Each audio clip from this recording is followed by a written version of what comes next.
Welcome to On Air with Kash. Our guest today stars on the hit series Johnson. The second season premieres on Bounce on July 10th.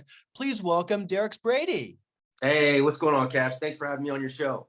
Derrex, thank you so much for your time today. What was it like booking this role and having a hit series? Cedric the Entertainer is our executive producer. One of the actors who plays Greg actually created the show, Deji LeRae. And we shot actually a pilot originally about maybe 5.5, 6 years ago. And we did it with him and Thomas Q. Jones, who plays Omar. They're the showrunners of our show. So we shot the pilot, they shopped it around, and it landed on Bounce TV. We were blessed David Hudson picked it up.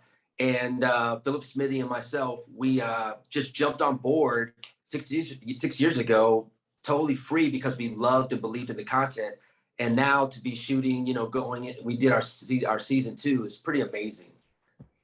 Oh, I'll bet. And when you talk about the journey about it, you do a pilot a few years back, and then it finds its home. That's what I do love about today is there's so many different streaming platforms. I feel like everybody has an opportunity, a chance. I talk to these young and upcoming filmmakers. I encourage them, like, you got to get to film festivals. You got to connect with other artists. And it's amazing how we all have these journeys, and then it finds the perfect home. And like yourself with Johnson, it's season 2. I think it's interesting because a lot of times people, when they have a project or they're trying to, level up, they always want to go upward versus looking lateral, right? Looking to see like who's in the mix and who's doing what you're doing within the spirit that you are. And you can find a lot of great talent of people that just believe in what you're doing, and they'll jump on, because the people that you're trying to go lateral, they're so busy, it's hard to even catch them. But that's what we did all together collectively, man. And we got something special, and just grateful that Bounce TV picked it up, and now we're doing season 2. Oh, it's a fascinating, and I do have to agree with you completely, and that's always been my philosophy on what you just said. I did some acting as a kid, then I went to college, and then I got more into the agency and business side. Then I wanted to get creative again, and I felt like a lot of times, when you're starting out, you get, oh, I got to get to this level, and I got to connect with this person. I was lucky enough to book a role in this movie, Undateable John, then this other movie, Jack and Cocaine. And by going to festivals, I was meeting people and artists in my category who were, just had the same ambition. Like, we want to make independent movies. We want to get what's going on. And because of that, you create so many good relationships. And then the next job leads to the next. And you know how it is. I mean, we all look out for each other, and we all want to create together. And there's just nothing better than just having that intimate group of like just creative artists who have the same mission and want to see their vision on screen together. Absolutely. Yeah. So it's from Cedric the Entertainer, who is the executive producer. It chronicles the everyday lives of these 4 best friends who met in grade school. You're not related, but you all share the same last name, Johnson. Yeah. We met in elementary school on the blacktop. We lined up in alphabetical order. And then we found out we all had the same last name, Johnson, but there was absolutely no relation. And we just went from friends to family to brothers. And so now, jump forward, people see us 25 years later, we're just navigating through life, lifting each other up, holding each other accountable, giving each other hard times, as well as supporting each other. So it's pretty interesting. We're all in different facets of our life. My character, Jarvis, is married. And then you have Omar Johnson. He is actually fighting for his family, going through a child custody and a possible divorce, but he's fighting for his marriage. And so there's some resolution that happened in the first season they're trying. And then you have Keith Johnson, who is an artist, and he's trying to get a girl. And then you got Greg Johnson that's like, do I move in with my girl, but my ex might still be possible? So we're all in different places, and we really encourage each other on what we see the point of view of what would help their lives be better.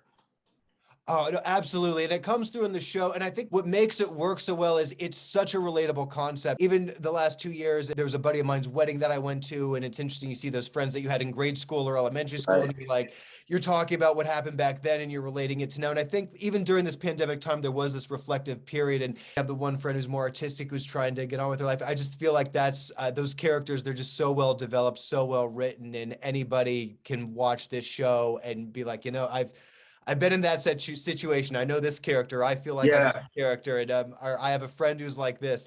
So that's what I think the heart of the story comes from.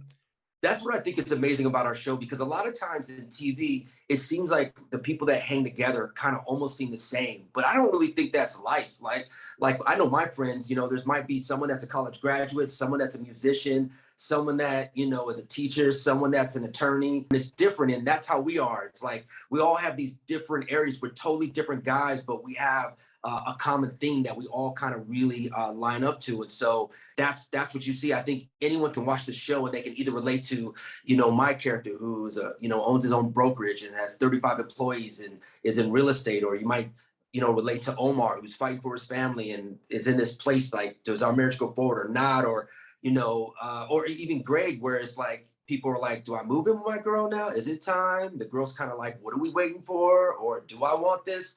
So I just feel like there's so many of us people that can just relate to one of our characters and go, I get it. Yes. So yeah. No, that's definitely where the heart comes from, and all the characters are so well developed. You're incredible on the show, and you have amazing cast. Definitely, no, your cast, your team. That's why you're getting season 2. You've had a pretty epic journey as well too with your film career, and then you also have been seen opposite Al Pacino in the feature film Simone. Yeah, that was cool. That was an experience. I mean, watching Al Pacino was just a trip. I mean, I was literally fluid, and I kind of was already a method actor, but watching Al Pacino and seeing the way he got to his spots and what he was doing, it was definitely class. I mean, he's a method actor, and literally what is going on in that day is how he's living out that day. I remember I saw him and he was walking on set and he was kind of stumbling and and I said, hey, Al, and he kind of didn't even look and waved his hand and hey, and later that day, we were doing a scene where he's playing this down and out director and he thinks no one's going to show up to his premiere. And so he's depressed. And so he was depressed the whole day and led into the scene. And I was like, wow. Because at first I was like, what's going on? Like, but he was just living out that moment. And that's where I really got a taste of method acting, was like, you know what? And sometimes it can go a little overboard, but I kind of live out where I'm at when I'm filming. And I think about it and I'm like, man, I pulled so much from him just watching him. And then the next day we were doing a scene where after we shot the scene where he saw that we were all excited to see him and people showed up. And the next day I saw him and he's like, hey, like he's got pep in his step. And I'm like, okay, he's living out the day, whatever those scenes are going on. So I thought, man, I'm gonna do what the greats do. You do have your production company. It is Skyscope Pictures, and you're currently developing a project with Anthony Hemingway. Yeah, I'm working with my producing partner, MD Walton.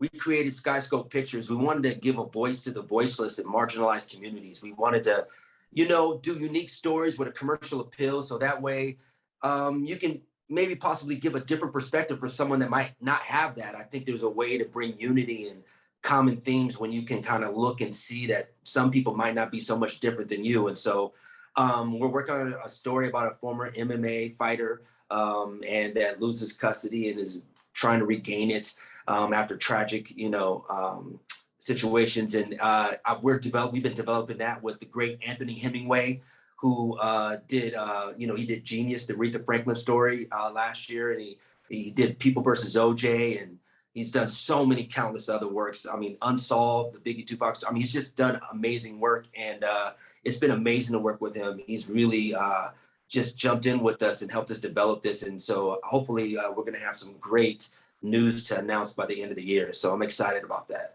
I'm already sold on that. Oh, I love it. Please. No, I really can't wait for it. And what I respect about you is not only are you amazingly talented, but you're passionate in your personal life and with everything that you do. And it really comes forward in the work. It's just, I'm really excited for you, for your career, the contributions you've made. Is there anything that you would like to shout out to your fans?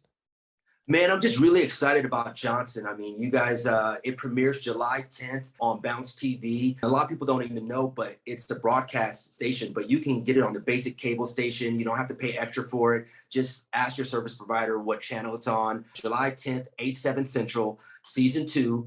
And if anyone wants to catch up on the first season, there's a app called Brown Sugar that they can download and stream the entire first season and binge and be ready for July 10th for the season 2 premiere. So go watch it, check it out. I'm telling you, you're gonna love it. This season has so many complexities to it. There's so much going on with the guys as well as the queens that are on the show. Sometimes it seems like even though it's from a male point of view, the women on our show have a voice and they encourage the guys as well as hold them accountable, and they have a voice on the show. So it's a great way to be able to bridge the gap between men and women that we sometimes see on social media, that there's a divide. But I think our show is going to be able to show different angles and help bring people together. So it's funny, it's moving, it's challenging as well as encouraging, and I think people are going to enjoy watching.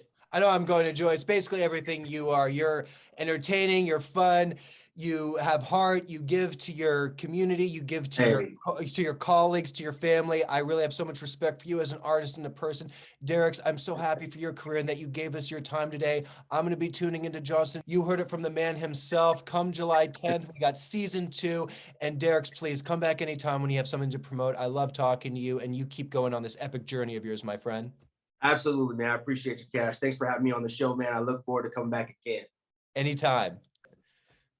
Thank you so much for hanging out with me and Derrex Brady today. You are on air with Kash.